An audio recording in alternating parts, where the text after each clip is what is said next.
We're there, so yeah. Oh, there you go. Right. Not tonight, but full council. Okay, the live now. Okay. Welcome to the Extraordinary Planning Committee at Lowestoft Town Council. In the event of a fire, please follow instructions. That will be, no, that's the old one. Please follow instructions and directions to the fire exit and make your way to the assembly point adjacent to the Quickfit building. In the interest of openness and transparency, the law permits recording and photography to report on the proceedings of council meetings when they're open to the public. No flash photography or additional lighting should be used without prior consent. Anyone wishing to report on the meeting or anyone not wishing to be filmed or photographed should notify the clerk or chair. The meeting will be live streamed on YouTube, therefore please remember to speak clearly and use your microphone, remembering to switch it off when you have finished. As the chair of the meeting, the discretion to suspend or terminate the live streaming if, in my opinion, continuing to do so would prejudice the proceedings of the meeting. Improper conduct or disruptive behaviour will not be tolerated. Please raise your hand to indicate your wish to speak and wait for me to call upon you. As chair of the meeting, I will determine the order in which members will be invited to speak. To ensure the efficiency of the meeting, no member may speak for more than 3 minutes on one item or more than once. Therefore, please make your points as concisely as possible. Please may I also remind you to be polite and respectful towards one another at all times. Please put your phones on silent mode and put phones away for the duration of the meeting and adhere to the no smoking policy for this building and its grounds. Okay, 135. No, I should tell everyone who's here first. We've got in attendance councillors Neil Colby, Nasima Begum is here as ex officio, Christian Newsom, myself, Jen Jones, and Taylor Williams, planning assistant and committee clerk. I knew how to get there in the end. I feel a bit rusty this week. Right, 135 to receive and consider approval of apologies for absence. Yes, Chair, apologies were received from councillors Brooks, Murray, Rappensberger and Youngman with reasons provided. Nasima proposing and a seconder. Christian and a vote. That's everyone. 136, declarations of interest and dispensations. 136.1 to receive declarations of disclosable, pecuniary, other registrable and non-registrable interests from items on the agenda. Anyone got anything? No? 136.2 to consider written requests for dispensations for interest and note dispensations granted. None received. Chair. To consider the draft minutes of the 13th of November 2025. Has anyone? Neil? Okay, seconder. Christian and a vote. That's everyone.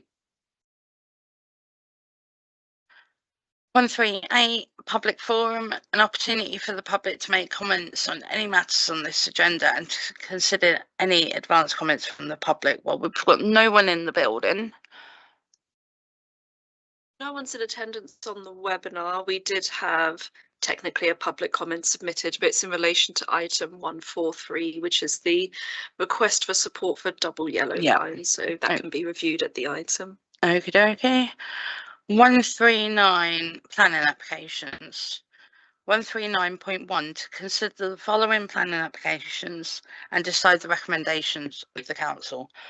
First one is 4309 6 Elm Tree Road West, proposed first floor extensions and front boundary wall. Any proposals, comments?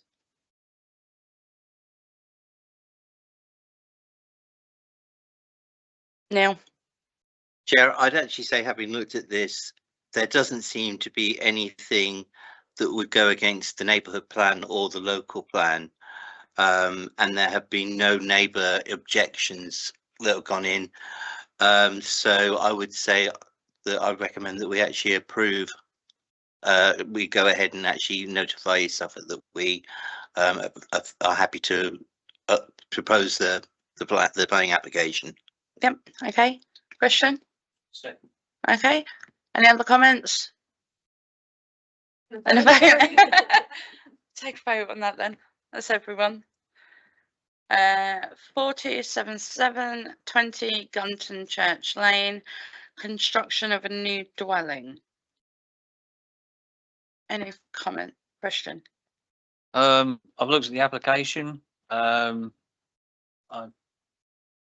There's been no real any objections as such from any of the neighbours, so it seems in keeping with the street scene, so I just propose approval. Okay, and any other comments or seconder? I'll No. second. Okay, and a vote? That's everyone. Okay. 139.2 applications for tree works. Planning Authority has received the following applications for works for trees subject to a tree preservation order and or proposed works to trees within the conservation area, and comment as appropriate. 4495 Premier Yarmouth Road. Anyone got any comments on these? I haven't had a chance to look at them, Chair. No, that's okay. Is it possible, can we bring up the portal, or isn't that? We can. It's not often common to No, comment on them unless we have a professional arborist. Yeah. yeah, And I'm no professional. If I just run through, and then if anyone does have anything they need to say. 4549 for Rembrandt Close. Yeah. 4364 was 261 London Way South. That one's being felled to ground level as the tree offers no amenity value to the area and is causing friction between neighbouring properties. 4548, the avenue, re-pollard to previous pollard points. Yeah, there's a lot going on with that one. Right, this is 140. This is the winter consultation for Suffolk Water Recycling, Transfer and Storage. The consultation finishes on the 10th of December and seeks feedback on the proposed location of a new advanced water recycling plant in Lowestoft. Proposed locations for 2 service reservoirs, one close to the existing Lodgewood Water Tower near Sipton and one near Eye Airfield, and the pipeline corridors connecting these key infrastructure components. Now, I was going to say, is my lovely assistant going to bring it up? So how is the consultation? I must admit, I have not actually looked at this yet due to not having the access. Is it questions or is it? Yeah, it's an online feedback form or just an email if we wanted to have them. We've got an online feedback form, or there is also the option of just emailing them in if we wanted something a bit more of a free form discussion. We've got Councillor News and Question. I did look at the document this afternoon. It did explain that how the region is quite a dry region. I mean, personally, if it's got to be done, it's got to be done. I haven't got any personal objections to it. And I can't remember what else I was going to say. Oh yeah, just really about what's happening down in the south of the country at the moment with a water company down there. So I mean, if it's to protect supplies in the future or whatever, then so be it. Okay. Asima. Yeah, so this agenda item, is it asking for the town council to provide like a, what do you call it? A consultees. yeah, response. Yeah, so it's within planning's terms of reference that it's planning and stuff sort of this nature. The planning committee has the ability to submit consultation response on the town council's behalf. We did also send it to the climate committee just because it was water focused to see if they had any comments that they'd want to raise. They were asked to send anything in before this meeting, but I've not received anything. That was going to be my next question. Yeah. The only question I've got, and I can't get far enough into the map to look at it, is that I'm trying to work out where exactly, is it actually in the parish of Lowestoft? And will it therefore, because it looks like it could be on the boundary between ourselves and Corton, and therefore what might the impact be to the proposed Corton Garden Village development? I would think it's probably all tied into the sewage works there anyway. There must be some kind of linkage, and that's probably why it's tied in. I couldn't really see a reason why we would object. The only issue could be with the discharge at the River Waveney provisional area, which could cause, if there was a lot of water that suddenly came out there, it could cause problems, not so much for us, but more for Alton Broad. But you never know what could come through from along Lake Lothing. But I would say that was the main worry that I'd actually have, is along that area of things rather than the actual project itself. So that can obviously be included in the response. Yeah, but I mean, it seems like, I mean, the only interesting thing, of course, is that is the Long Sea outfall is an area where there is coastal erosion. Because Corton is at risk of erosion, isn't it? Which does seem an interesting place to put an outfall. Yeah. Asina. Yeah, I'm a bit reluctant to support putting in a consultation without actually properly looking at it. And I'm just looking at it now. There's quite a lot of questions, and they're quite complex things, lots of documents attached. I think to send a town council consultee response would require the town council to get together and actually formulate a response. So, I mean, we're running out of time on this now. So I think if individual councillors want to send in a response, obviously they can, but I just don't think we can do it as a council. I would say there's only 4 of us here. It is quite a thing to take on and say, yes, we'll do a response on behalf of the council. Yeah. I mean, the option available, as Councillor Begum said, anyone can respond to it in their own individual capacity. There's no issue with that. If there was appetite for town council response, we can have a delegation made to officers where I email all councillors all of the materials and ask them to submit response and collate that. But the deadline is the 10th of December. So, and I think because you've not had that feedback from Climate, which is their thing, then I'm not quite sure. But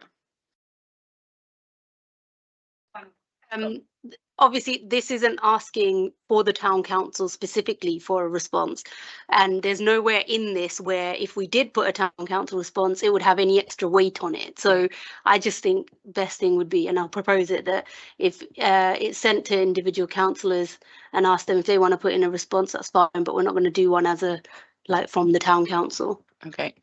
I'll second Naseema's proposal that happens, and it seems the most sensible way around of doing it in this current situation. Okay, can I get a vote on that then, please? That's everyone. Miss lost my cursor then. To note East Suffolk Council's new street trading policy and consider relevant actions. If I understood this right, the roads that are undesignated are Lowestoft Town Council responsibility in order to. Yeah, so a while ago we had East Suffolk Council, when they were preparing this policy, they spoke to us and we gave a consultation response. They said, do you want these streets to remain undesignated, which means anyone is able to apply to trade on them. So with East Suffolk's new street trading policy, the only thing that's really changed is they need to get consent from East Suffolk Council for consent streets and prohibit streets. Yes. Undesignated streets that fall under our control, and we do have a list of people who are currently trading on those. It basically just means for the town council now, when they're year long or so, however long licence is up for renewal, they need to come to us to see if we'll renew it. Okay. We spoke to East Suffolk, well, they emailed us and they said, in terms of how you want to do that as a town council, that's your choice. You can have an application process. You can receive their requests, review who they are and how their business has been and just approve it in Yeah. a committee. So it's kind of how the town council wants to implement dealing with street trading applications and renewal licence applications. Now, how have we dealt with the renewal licence before? It's been Until now, it's been under East Suffolk. So Okay. East Suffolk would receive their application, they'd make us aware of it, we'd have it on planning as application for renewal from this person selling on this road at these times. So, go on now. I think with East Suffolk, don't they have a specific kind of group of councillors from the planning department who actually sit and deal with those? In like they do with the kind of applications for alcohol licensing and things like that. So would it be worth us looking at having a planning subcommittee that would actually look at any strict ones, that because that would allow it to be as only 3 people max, if minimum number, and therefore we could do it, or you could actually look at having it as part of the planning meeting. I think we'd struggle to form a subcommittee for that. Yeah. And I think it's probably more sensible to keep it within planning, in my opinion. I mean, that seems then that we could actually just incorporate it into the terms of reference for the committee and make that recommendation to full council. And if East Suffolk's been using an application process, then perhaps we can adopt an application process so it's more streamlined for the vendors, companies, etc. So it's not too much of a great big change. Especially if we could actually use the templates they've got, Chair. Sorry. Just gonna second. Yeah. All right. That's everyone. Right, to note the auction of property 145 on the High Street and discuss its progress. I admit I had to Google the actual building to know which one it was, but Christian. So I'll put this on the agenda, the last one. I phoned the auctioneers in question this afternoon, who informed me that it was up for 180,000. It hasn't sold, so now it will go back into the next auction in the new year. For people who are unaware, it's the one which is caught fire opposite or next to Wesleyan Chapel Lane. So yeah, in terms of progress, really nothing's happened. So I'd suggest maybe putting it on an agenda for planning at the end of January, sort of beginning of February time again, just to revisit it, see if it's been sold and discuss from there. Neil?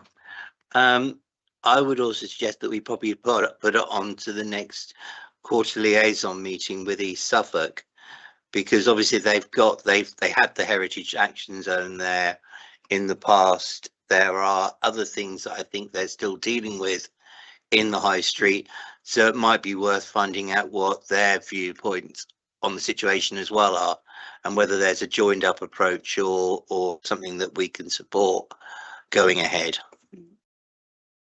Does that need to be a proposal? No, that could be done administratively. Okay. Any other comments? Nassimi, you look really perplexed. I'm just trying to figure out what building it is. Do you remember the big fire a couple of 3 years ago? Yeah. That? No, No, no. it's the one that is actually on the other side of the narrow road that goes to the Crown Hotel. So you're actually It's just just- over the side there. I think it's just opposite like the old bakers and things like that. It's all cordoned off. Yeah. Anyway, moving on. So, to consider if the town council should support a request from a member of the public for double yellow lines or a no parking sign on Royal Avenue NR 324HH. I've got real sympathy for this one. I did go back to them just to explain. the process because they asked us what are we going to do about it. Ah, Anything bless else. them. But I said to them what we can do when it's brought to the plan committee, and they were happy with that. Nasima.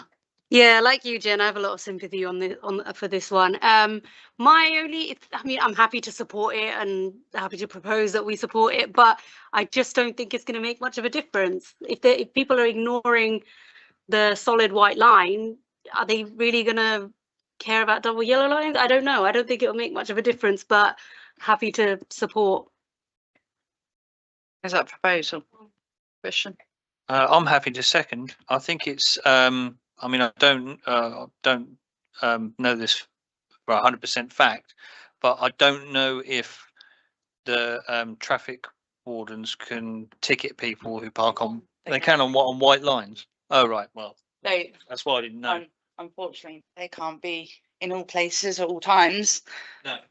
So, Yeah, I think that's the issue there. I don't think the changing of the lines or adding lines is going to make any difference. I think they need to try and get more traffic wardens up there and ticketing people, and that is probably going to help more yeah. than changing the line. Yeah. The only thing I don't know, because having read this, is how much liaison they've actually done with their district and county councillors. Because obviously the county councillor would normally have a highways budget. It's not like they used to have, but it's still an amount of money that they can look at. And obviously it would have to go through highways anyway. So having that, and of course the district councillors, if they're actually having problems, district councillors could actually ask for the wardens to actually progress in that area to see if they could do something to improve the situation.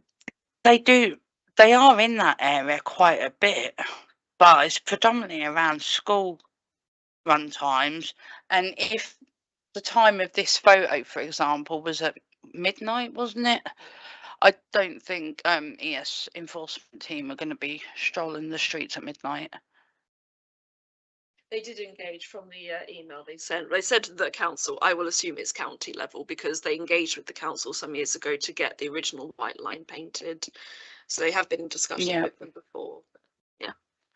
Well, we've had a proposal to support and a seconder. So is everyone happy to take a vote on it? Can I just add to that proposal if I'm allowed to? Yeah. Can we go back to them and ask them if they can try and get traffic wardens out there, like if there's anyone that they can contact for that, whether that be the district councillors or the council? I think any councillor that covers that patch can do it, can't they? Yeah. Whether it's town, district, or What, to get the traffic wardens out there? It'll be district because they're Yeah. yeah. Right. Take. Yeah, that's. Are you happy to? Yeah.